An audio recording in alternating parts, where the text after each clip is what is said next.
Welcome to the BetMGM studio with Amy Wells. I'm Mike Keith. On this edition of Titans All Access, the Nissan Insider is a big name. Titans President and CEO Burke Nihill drops by to share an update on the construction of new Nissan Stadium. We go beneath the surface to look at some of Sunday's big plays. And we talk with Titans head coach Brian Callahan every week right here on Titans All Access. Well, let's talk about the win over New England as we visit Callie's Corner, presented by SeatGeek. Yeah, so I want to ask about the last play.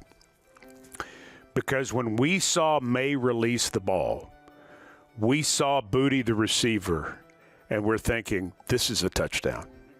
And then out of nowhere, here comes Amani, and he intercepts the pass.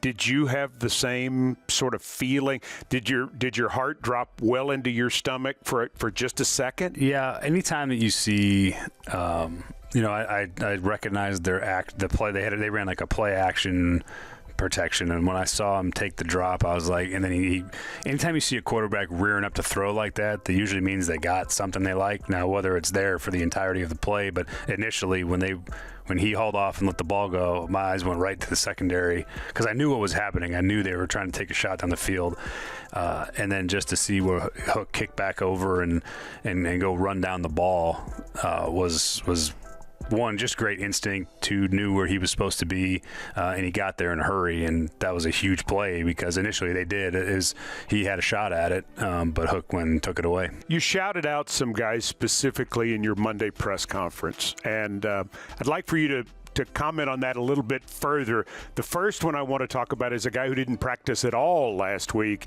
running back Tony Pollard. Yeah, just an incredible effort. He is a phenomenal football player, and I mean that in every sense of the word.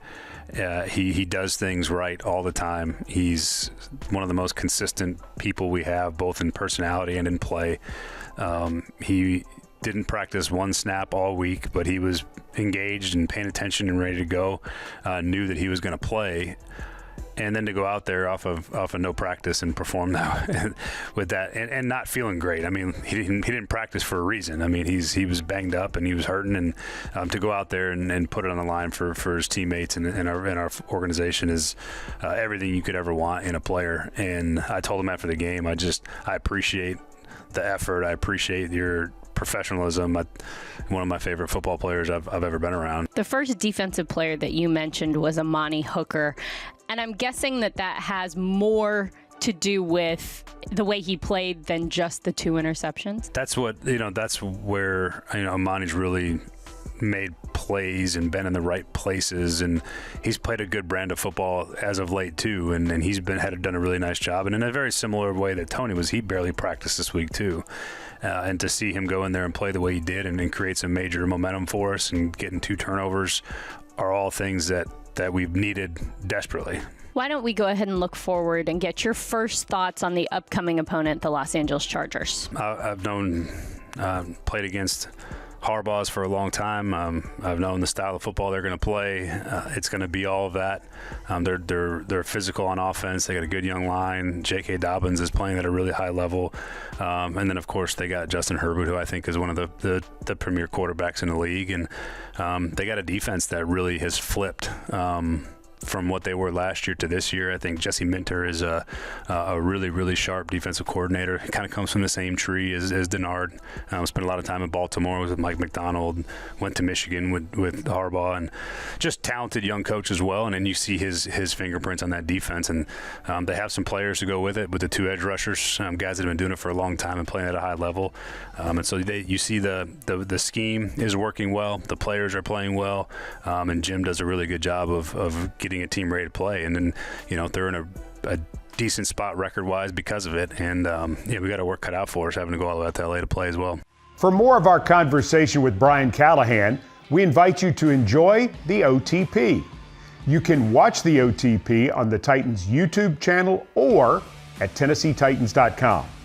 Don't forget to subscribe to the OTP wherever you get your podcasts.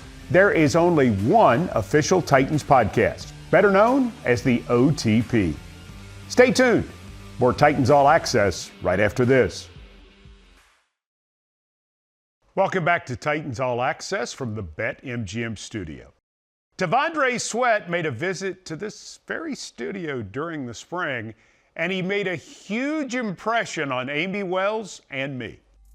You mean University of Tennessee? Oh, no. What? No. What? Longhorn. Okay. Hook 'em. Hey, Yeah, Mike. like a long time before. Mike. Huh? He's a lot bigger than you. Well, I know, but I'm just... I graduated. Yeah. The real UT. Real UT. I got my T-ring. I brought my T-ring down here just for that. Because I'm aware, if people be like, oh, you want the... No. The real UT. That was fun. T'Vondre Sweat was back in the BetMGM studio recently with several NFL starts under his belt and a slightly different perspective than 6 months ago. Here's Amy Wells with this week's Nissan Insider. T'Vondre Sweat, in the time that you've been in the National Football League, how hard has it been to make a first impression? I come out here every day to compete, and when people be like, oh, do I feel stressed and stuff like that, I feel like it's no stress to me, you know. I was born to do this, and I was born to play football, so I'm saying that in the most humble way possible, you know. Just another opportunity to play the game I love, you know, and just to showcase my skills even professional. So you've said that you don't feel pressure. You do not feel any of the eyeballs on you or the intensity of the moment. Why is that? I'm just go back towards my mom, you know, and one thing she always told me, like, go do you, just go be you. You know, and that's what I do every day here, is just be myself and be the best I can be. What's been the biggest adjustment for you in the NFL? Taking care of your body on your own. I'm really used to, like, you know, mandatory, you have to be here. NFL is, you done. Everything else you gotta do on your own, you know what I mean? So that's kind of my big adjustment, just taking care of my body on my own, and I feel like the guys that's in my room kind of lead me the right way. You are exactly where you feel like you're supposed to be, and that's in 100%. every sense of the world, not just playing football, but doing this job with this organization, with this group of guys around you. You really feel like you're in the right place, I right? feel like I'm home, 100%, and I can't do nothing but thank Rand to give me this opportunity to play ball here. You had the opportunity to do something else, and that's buy your mama home. Correct. Tell me about that, the lead up to that. When did you know you wanted to do that? I knew since then when I got in coming, I was like, dang, this is real. I'm finna finally buy my mom the dream home she always wanted. You know, she sacrificed so much, like so much for me and my brothers. And I can't just be more thankful for a mom like that. So for all the people out there, love you, Mom. You gonna ball It's my mom. It's the woman I love to death. I feel good. Real good. Love her. So let's run through the list here. Graduate college, check. Drafted in the NFL, check. Buy mama home, check. What else is on the list? My main one is getting to my second, then getting to my third, and playing this game until I can't no more. That's the goal. Long career. That's the being next one of the box. best interior nose tackles in the game. Working with Jeffrey Simmons, how has he helped you not only adjust to the NFL, but continue to expand your game as a player? His arm's just sitting there, though. That's what I'm saying. Right. Did I not tell you that? Yeah, that was bad. I was going to That's what I'm saying. That's what I'm saying. If he gonna just sit there and give you his hands, back up on the ball and run. Don't work no move. Just go run your big through him. He's gonna help me a lot. Everybody gonna slide to him. They give me an opportunity to showcase my skills, and you know, and I can't thank him more for just teaching me just the little stuff that he knows for being in the NFL for so long. So just all the little inside stuff he helps me with.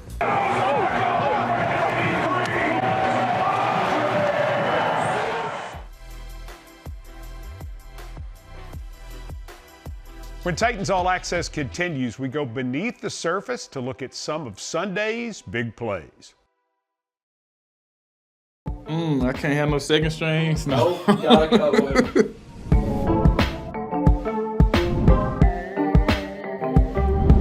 Start, bench, cut.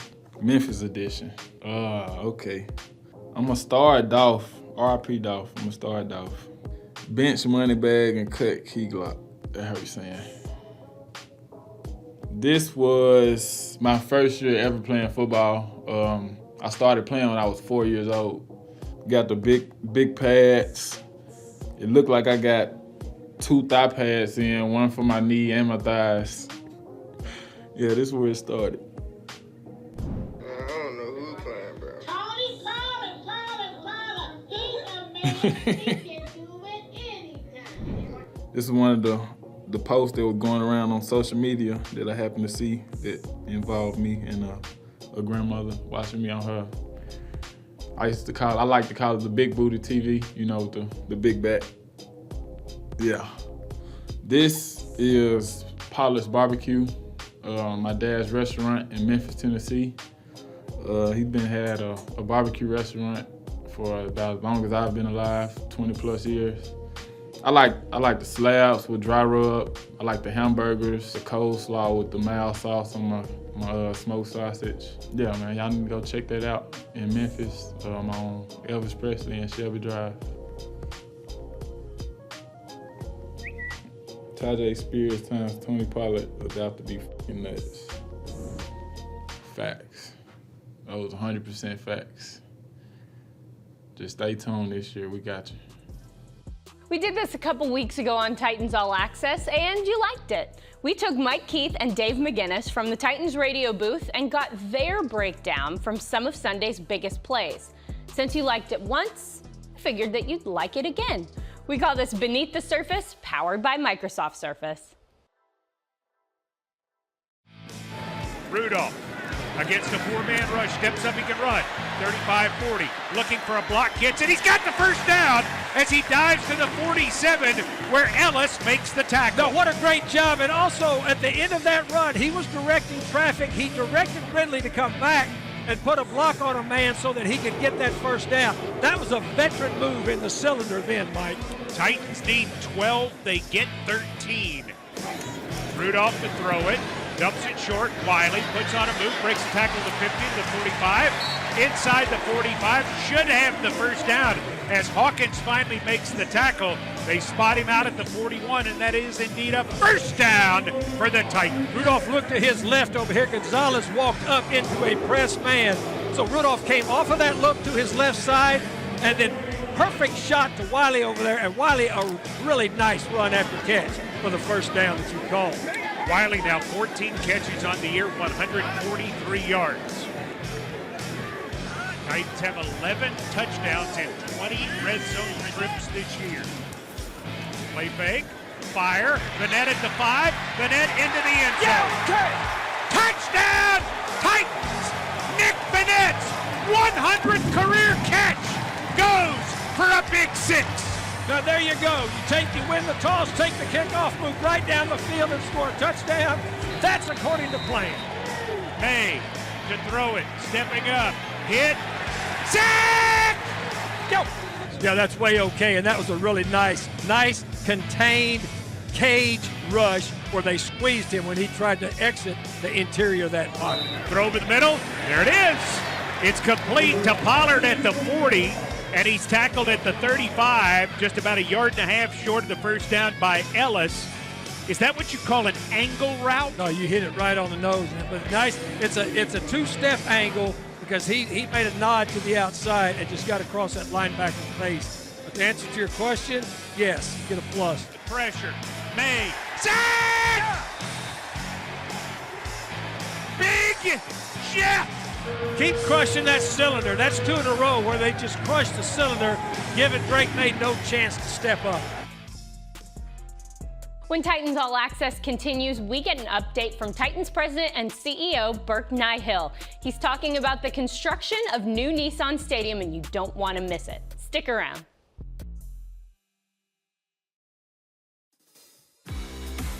It's time for the decision of the week, presented by Hughes & Coleman. The decision to build Nissan Stadium changed the course of Nashville forever.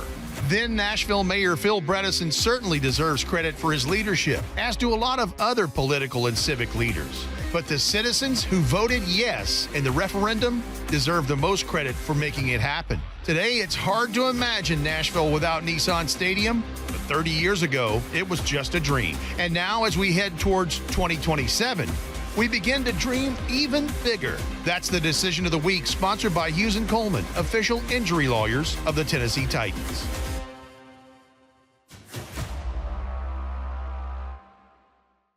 Pleased to be joined by Titans President and CEO Burke Nihill to talk about new Nissan Stadium construction developments. Burke, thanks so much for joining us. Great to be here, Mike. You did a walkthrough at the new stadium recently. What stood out to you about that experience? There are places that you can stand and you can see the football field because the way the piers have been installed and some of the building has come together, you can see the shape. And having lived within renderings for so long, to be able to stand in places and you know how that's going to come alive when it's fully complete, a club area or a space for standing room only folks to stand and watch the game and picture what's going to actually happen on that field and that very real estate. It was a pretty awesome experience. Have the questions that you've gotten, maybe even the most common questions you've gotten, changed about the new stadium in the last 8 months? Anybody who's come to the stadium over the last few months, if you are on the east side of the stadium, you get a good view of it. And I do think it's true of people who've worked on this project and people who've just heard about it.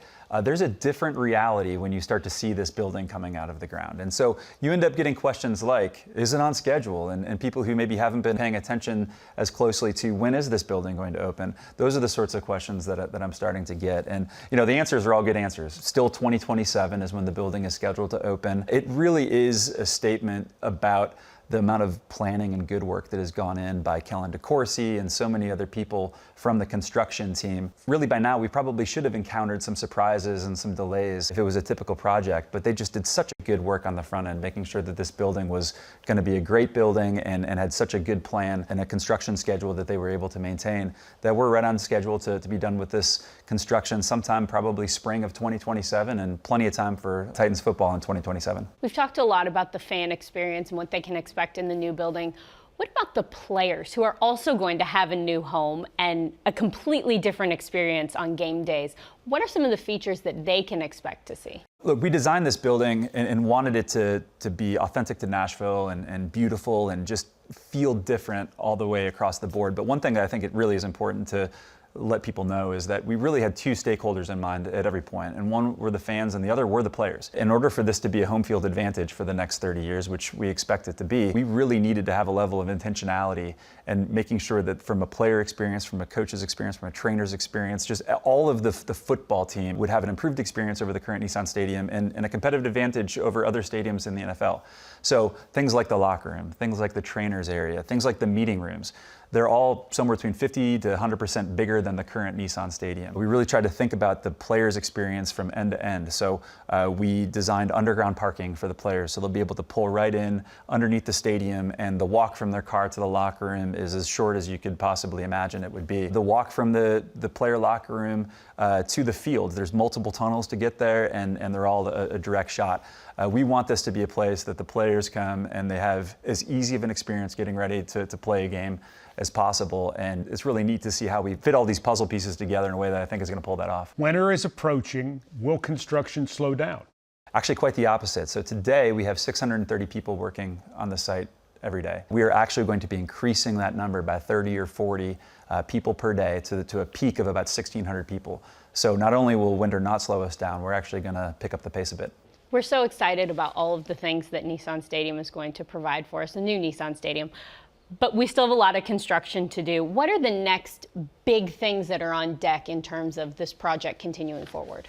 So if you go by the site today, you'll see there's 4 cranes out on the site, which is more than a lot of these projects would have, but the planning has been just impeccable and every detail has been considered.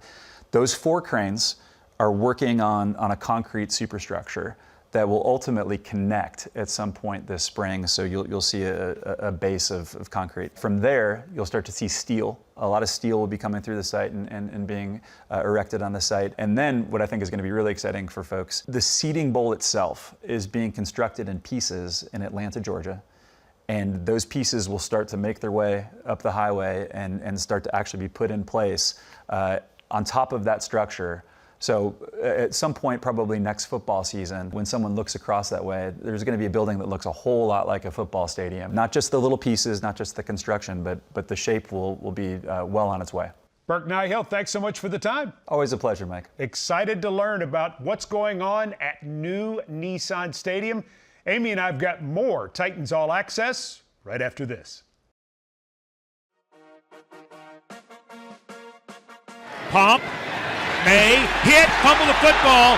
Hasty tries to get on it. He doesn't. It looks like a Titan got on it. Titan ball!